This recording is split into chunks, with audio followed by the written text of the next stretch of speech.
Olá, boa noite. Hoje ND especial no gabinete do prefeito de Cubatão, Ademar Oliveira. Boa noite, prefeito. Muito obrigada por nos receber aqui na sua casa. Boa noite, prazer é nosso. Falar um pouquinho sobre política, um pouquinho sobre a cidade de Cubatão. Hoje, dia 9 de abril, aniversário da cidade. Tem o que se comemorar? Muito, né? A cidade de Cubatão, nos últimos anos, sempre foi uma cidade privilegiada por aqui passar as riquezas do país, né, através do polo industrial. Só que Cubatão, você tem peculiaridades específicas, né? Quando o Brasil cresce, Cubatão cresce junto. Quando o Brasil entra em crise, não tem superávit, o Cubatão despenca na mesma velocidade. Com a crise econômica que assola o país, tem reflexos no governo federal, naturalmente assola a cidade. Quando não produz, a cidade, basicamente, a sua maior receita é ICMS, o ICMS despenca e afeta drasticamente. Cubatão foi efetivamente afetada drasticamente nos últimos anos. O que nós temos que comemorar? Assumimos a cidade, Casa da Esperança fechada, hospital fechado, empresa pública falida, servidor sem receber férias de 2015, 2016, 2 13º atrasados, conta de água desde 2009 sem pagar. E hoje, em 2 anos, você reabre o hospital, reabre a Casa da Esperança, paga todos os atrasados dos servidores, salários em dias, não atrasamos mais absolutamente nada. Optamos, no primeiro ano, sanear as finanças para projetar o futuro. Foi o ano da saúde, né? Nós priorizamos entre cortar o mato e arrumar a calçada. Nós optamos em salvar vidas com a reabertura do hospital. Também a adequação do antigo teatro, estava há mais de 30 anos parado, que simbolizava tudo que não presta. Hoje será um centro de oncologia, de hemodiálise, também terá uma câmara hiperbárica. Então, 2 anos passados e 3 meses, nós temos muito que comemorar. Basta olhar no retrovisor, no espaço de tempo curtíssimo, com muita responsabilidade, nós colocamos as finanças da cidade nos trilhos. Alguma atividade preparada para essas comemorações? Ah, sim, nós temos muitas atividades, algumas ainda sendo consolidadas, mas não tenha dúvida que nós teremos aí uma programação rica em todas as áreas, na área da educação, na área cultural. Retomaremos o desfile, né? Que acho que é algo que estava muito tempo sem se fazer, e nós retomamos o desfile em 9 de abril. Eu acho que isso é um fato importantíssimo para resgatar a autoestima de todos os cubatenses. Prefeito, mais da metade do seu mandato já se passou. Qual a avaliação que o senhor faz desse período? Uma avaliação positiva, né? Eu digo que quando nós pegamos o governo, nós estávamos respirando por aparelhos, né? Aliás, a história que diz, né? Quando a economia vai mal, nenhum governante se sustenta, né?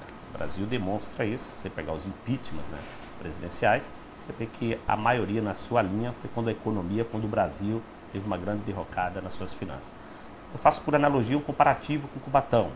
Claro que eu sei que temos muito o que fazer, mas a avaliação é super positiva, principalmente na área da saúde, porque se o cobertor é curto, as finanças não suprem tudo, o governante tem que ter a responsabilidade de elencar o que é prioridade. E para nós, prioridade foi a saúde, a reabertura do hospital, 23 carros novos para remoção, a criação do centro de oncologia, medicamento, pronto-socorro, né, todo adaptado, adequado às normativas do Ministério da Saúde. Eu acho que agora é nós promovermos a manutenção da cidade, que nós deixamos secundariamente, porque nossa prioridade nos 2 primeiros anos foi salvar vidas. Então, um balanço muito positivo, claro, sempre usando como paradigma, como parâmetro, que nós pegamos e que hoje a cidade, como se encontra. Já que o senhor tocou na questão da saúde, o antigo teatro vai virar um centro de especialidades médicas, é isso? Sim, que é muito orgulho, né? O teatro está interditado há mais de 30 anos. E ali nós já tivemos grandes reportagens, símbolo de corrupção, símbolo de tudo que não presta. E hoje você transformar aquele símbolo, já foi representado o símbolo da morte, hoje é símbolo de salvar vidas. Então é uma entrega muito positiva do nosso governo que nos orgulha. Essa verba vem de onde, prefeito?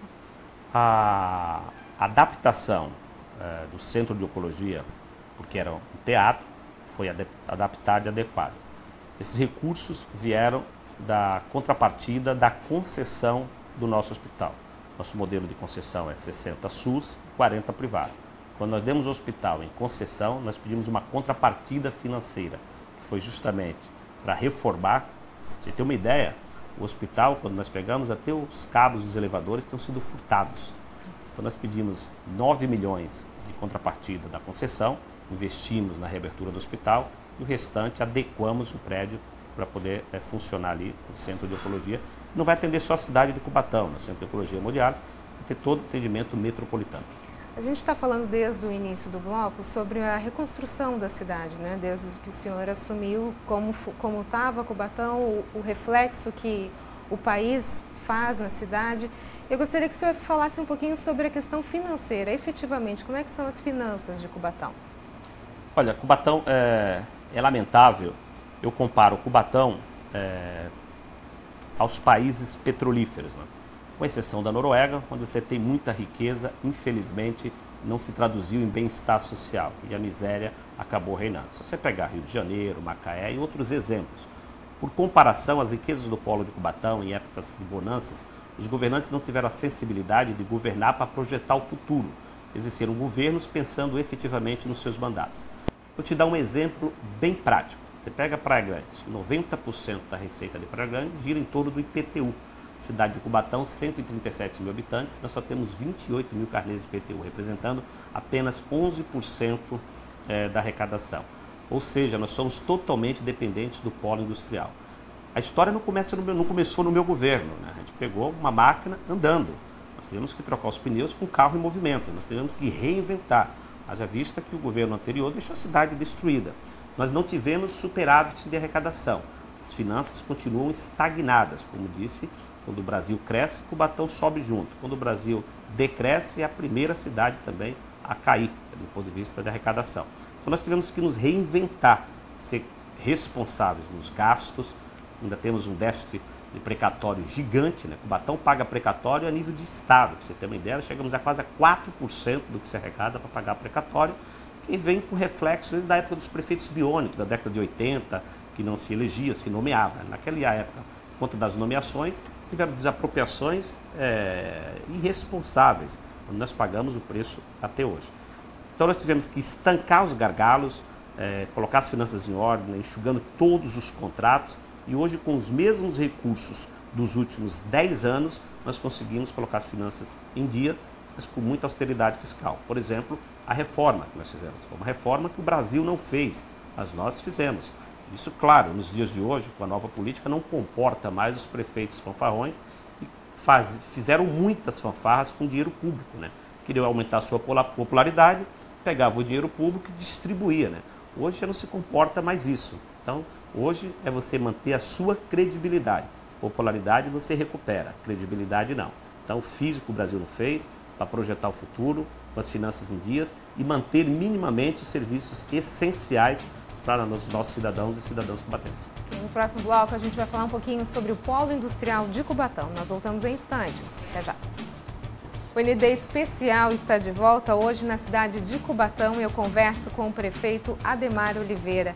Prefeito, a gente conversou um pouquinho no primeiro bloco sobre a questão do desenvolvimento econômico. Eu queria retomar agora falando da questão do polo industrial de Cubatão. A gente teve, na última década, uma situação muito difícil na cidade de Cubatão, principalmente com o fechamento de algumas indústrias.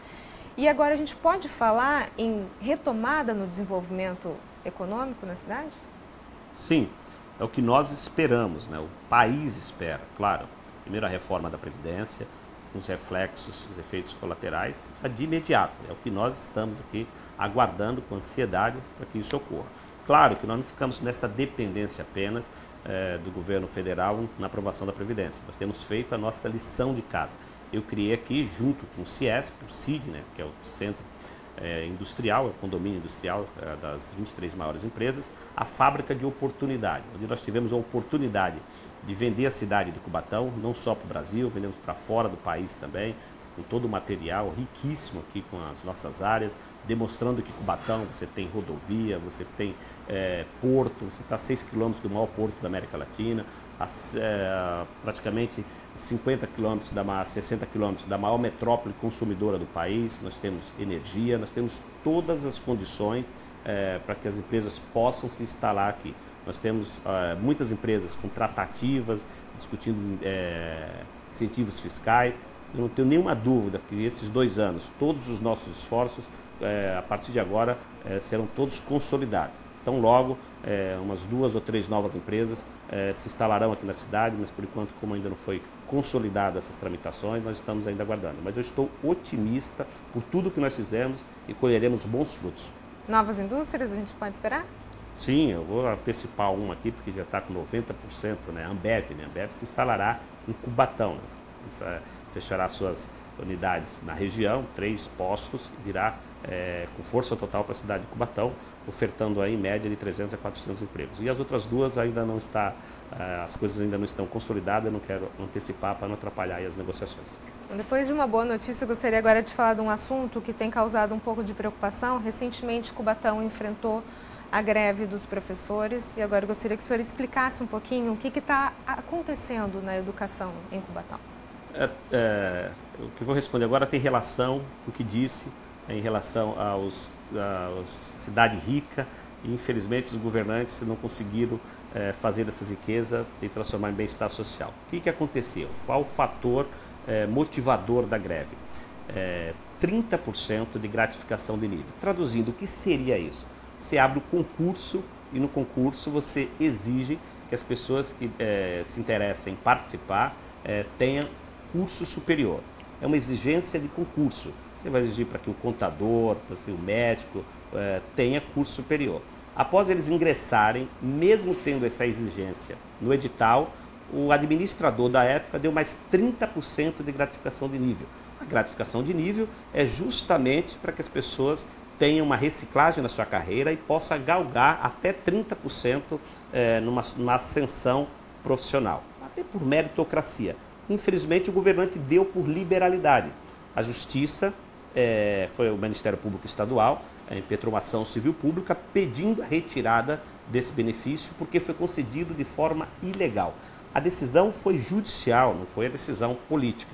Agora, claro, o servidor ele vê na greve um instrumento de pressionar a administração pública.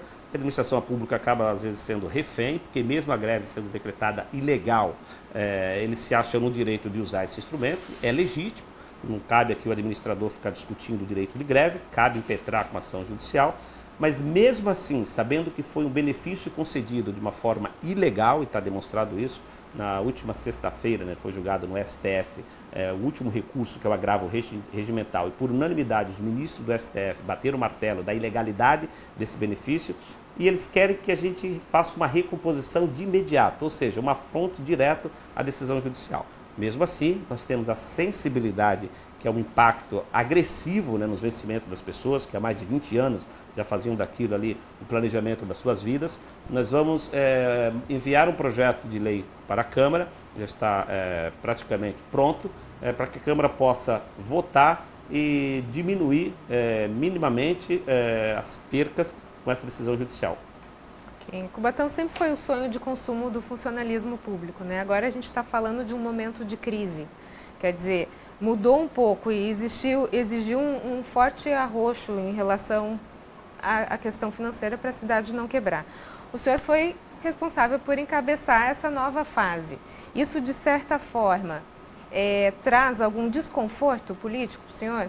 Claro que traz, né? É horrível, né? O prefeito ter que tirar benefícios e privilégios, né? Lembrando que nós não podemos tirar direito de absolutamente ninguém, né? Direito adquirido não se mexe, né?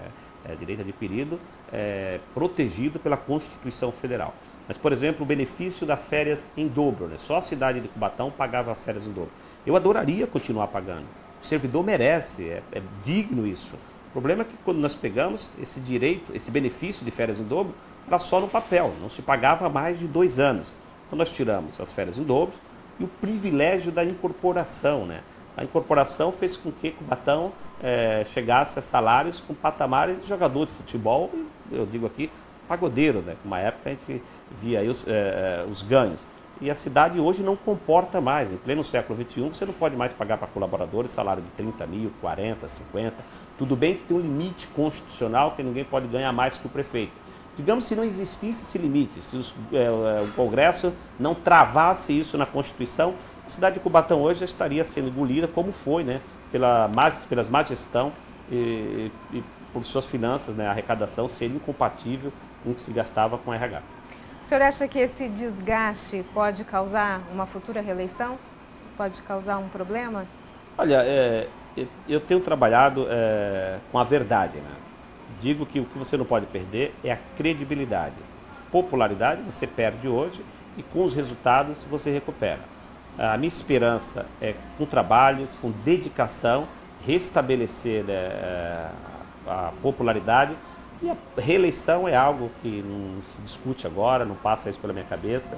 Vamos esperar no período certo. Agora é hora de arregaçar as mangas e trabalhar e deixar a reeleição para discutir no ano eleitoral. No próximo bloco a gente continua a falar sobre a cidade de Cubatão. Nós voltamos em instantes. Até já. O ND Especial está de volta hoje na cidade de Cubatão e eu converso com o prefeito Ademar de Oliveira. Prefeito, a gente está falando no bloco anterior sobre o problema envolvendo a educação que a gente teve no último mês. E agora eu gostaria que o senhor falasse um pouquinho em relação à Câmara. Essas questões elas têm gerado uma certa turbulência também na Câmara. Ela chegou a ser uma pauta travada pelos vereadores. Como é que o senhor vê a relação hoje do Executivo com o Legislativo, principalmente em relação a esse assunto? Olha, a relação do Executivo com a Câmara Municipal de Cubatão é uma relação super saudável, tem relações pessoais, né, em torno de 7 a 8 vereadores. É claro que causa um desconforto enorme, né, os servidores protestando todas as sessões, protestando por conta dessa decisão judicial, lembrando que a decisão não foi pessoal do prefeito, foi a Justiça que mandou tirar os 30%, porque foi concedido de uma forma ilegal, mas eles pressionam o parlamentar. O parlamentar é o para-choque da sociedade, está ali absorvendo todas as demandas. Em algum momento, eles, claro, cobram do prefeito um posicionamento para que as coisas possam caminhar na normalidade, para que a gente possa ter tranquilidade e paz para seguir. E o posicionamento que eles nos cobram é uma reposição. Eu não posso repor porque eu estaria burlando, contrariando o judiciário. E nós, obviamente, temos que cumprir. A decisão judicial não se discute, se cumpre. O que nós enviamos para a Câmara foi um projeto de lei para minimizar essas percas. E com isso eu não tenho nenhuma dúvida que a normalidade volta a reinar, mas isso obviamente não compromete a governabilidade e nós não vamos distorcer. Porque temos uma Câmara madura, os parlamentares têm consciência, né, que são dias difíceis, estamos juntos de mãos dadas e projetando o futuro. O senhor também já foi do Legislativo, né? Inclusive teve uma atuação muito forte contra a prefeita Márcia Rosa. Como é que é hoje viver do outro lado? Olha, eu fui parlamentar de 2012 a 2016, tive um posicionamento sempre muito republicano, nunca fui de fazer uma oposição sangue nos olhos, votei diversos projetos favoráveis à cidade de Cubatão, nunca fiz uma oposição, nunca torci quanto pior melhor, mas vejo hoje o comportamento dos vereadores com naturalidade, não tem nenhuma repúdia, absolutamente nada. É uma questão de sobrevivência política também, né? Mesmo a base, eles são aliados e não alienados. Então, obviamente, mesmo compondo o governo, votando com o governo, não é votar em prol do prefeito Ademar, é votar em prol da instituição prefeitura. Nós não mandamos projetos polêmicos, com pegadinhas, todos os projetos são previamente discutidos aqui com todos eles. Então, por isso que até hoje, com todas as dificuldades e projetos difíceis, como a reforma, foram aprovados, porque a relação nossa é de muito diálogo e demonstração, principalmente de boa-fé. Eu acho que são essas características, essas qualidades do Executivo que têm convencido a Câmara e têm conquistado. Vamos falar um pouquinho agora sobre a questão da Vila Esperança. Existe um projeto, né, de reurbanização da Vila Esperança. O que pode ser feito lá? O que está sendo feito? A Vila Esperança hoje é a maior periferia da Baixada Santista, né? Maior comunidade, em torno de 35 mil pessoas. Nosso estuário ele é interligado. Ali, obviamente, nós não temos estrutura, não temos saneamento básico, nós não temos rede de esgoto, não temos nenhuma infraestrutura mínima para se viver com dignidade. Então hoje é um orgulho desse governo, é uma marca, é uma conquista nós iniciarmos a urbanização para beneficiar mais de 35 mil pessoas, que aliás deixou de ser um bairro, né? 70% da cidade do país tem menos de 20 mil habitantes. A Vila Esperança tem 35 mil. Então nós estamos dando tratamento de cidade, né? E por isso eu posso dizer que é uma conquista a ser comemorada agora no aniversário da cidade. Claro, esse projeto de urbanização ele não será consolidado a curto prazo, estimo aí em torno de 10 a 15 anos, mas o mais importante é que depois de 30 anos nós startamos a todo vapor para levar dignidade e qualidade de vida para todas aquelas pessoas. Tem ideia do total de investimento que vai ser feito naquele lugar? Inicialmente, né, uma infraestrutura para a construção de 800 unidades e também o custo das 800 unidades vai ficar em torno inicialmente de 200 milhões, mas ao todo será investido com a consolidação das unidades, levando desde o arruamento, infraestrutura, iluminação e a perimetral, estima-se hoje em torno de R$1 bilhão. Você chegou a falar num projeto que vai durar de 15 a 20 anos, é isso? De 10 a 15 anos. De 10 a 15 anos. Agora, se a gente falar efetivamente até o final do seu mandato, 2020, como é que vai estar o retrato da Vila Esperança? Olha, eu espero, claro, que como são recursos do governo federal, você tem um cronograma, tem que condicionar o terceiro. Quando os recursos são exclusivos do Tesouro Municipal, a velocidade somos nós. Como são recursos transferidos do governo federal, aí você tem a Caixa Econômica Federal, você tem toda a burocracia que emperra o país hoje, né? Tem, obviamente, todos os governos a nível federal falam em desburocratizar. Então não dá aqui para estimar, né? Porque é como se você estivesse condicionando o seu sucesso ao terceiro. Mas dentro da experiência que nós temos e dentro das nossas cobranças, do ponto de vista de celeridade, eu quero pelo menos até o ano que vem entregar pelo menos as 800 unidades. Esse é o nosso desejo, se não tiver nenhum fato superveniente. A gente está no finalzinho do nosso programa, prefeito. Eu gostaria que o senhor desse um recado para os cubatenses e para todas as pessoas que moram na nossa região. O que Cubatão tem? Olha, eu quero dizer para todos vocês, a cidade de Cubatão completa 70 anos de história.